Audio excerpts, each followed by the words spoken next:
Threat অ্যাসেসমেন্টের ভিত্তিতে প্রয়োজনে আমরা এই কার্যক্রম আরও বৃদ্ধি করব। আমরা যদি আপনাদের পরিসংখ্যানটা দেই তাহলে যশোর জেলার 9টি থানাতে আমাদের নিয়মিত পুলিশিং যে কার্যক্রম সেই কার্যক্রমের পাশাপাশি রমজান মাসের নিরাপত্তা কার্যক্রমটাকে বেগবান করার স্বার্থে 700-রও অধিক ফোর্স এবং অফিসার মোতায়েন থাকবে। জেলাব্যাপী 25টি ফুট প্যাট্রোল, 60টি মোবাইল টিম, 13টি পিকেট টিম এবং 27টি বাইক মোবাইলে তারা ডিউটি করবে। ঈদের সময় এবং ঈদের প্রাক্কালে এবং রমজানের কেন্দ্রিক শপিংয়ের কারণে যশোর কোতোয়ালি কেন্দ্রিক মানুষের সমাগম বেশি হয় এবং গাড়ি ঘোড়ার সংখ্যাও বাড়ে। তো সেই প্রেক্ষিতে আমরা কোতোয়ালি থানা কেন্দ্রিক আমরা আমাদের সুনির্দিষ্ট নিরাপত্তা পরিকল্পনার আমরা জোর দিয়েছি এবং সেই অংশ হিসেবে আমাদের 28টি মোবাইল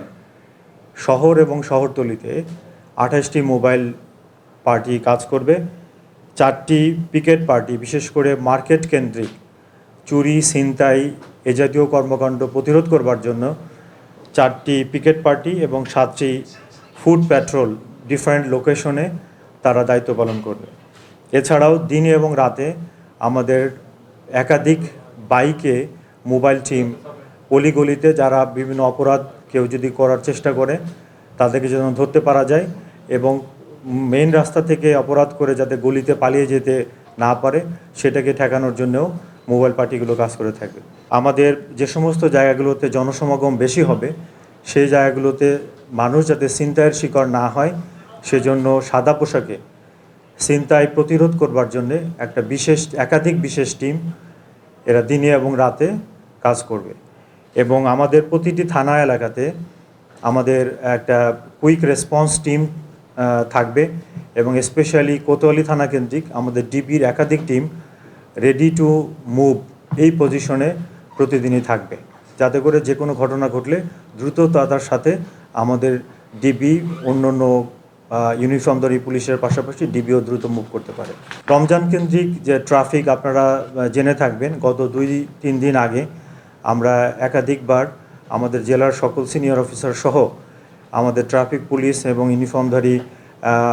সদস্য এবং কোতোয়ালি থানার সদস্যদেরকে নিয়ে আমরা ট্রাফিক ব্যবস্থাপনা যাতে ভালো থাকে, মানুষ যাতে নির্বিঘ্নে নির্ভেজালভাবে যাতায়াত করতে পারে শহরের মধ্যে, সে কারণে আমরা বেশ কিছু সচেতনতামূলক কার্যক্রম গ্রহণ করেছি। যেমন আমরা ব্যবসায়ীদেরকে সচেতন করেছি এবং তাদেরকে অনুরোধ জানিয়েছি যে তাদের দোকানের সামনে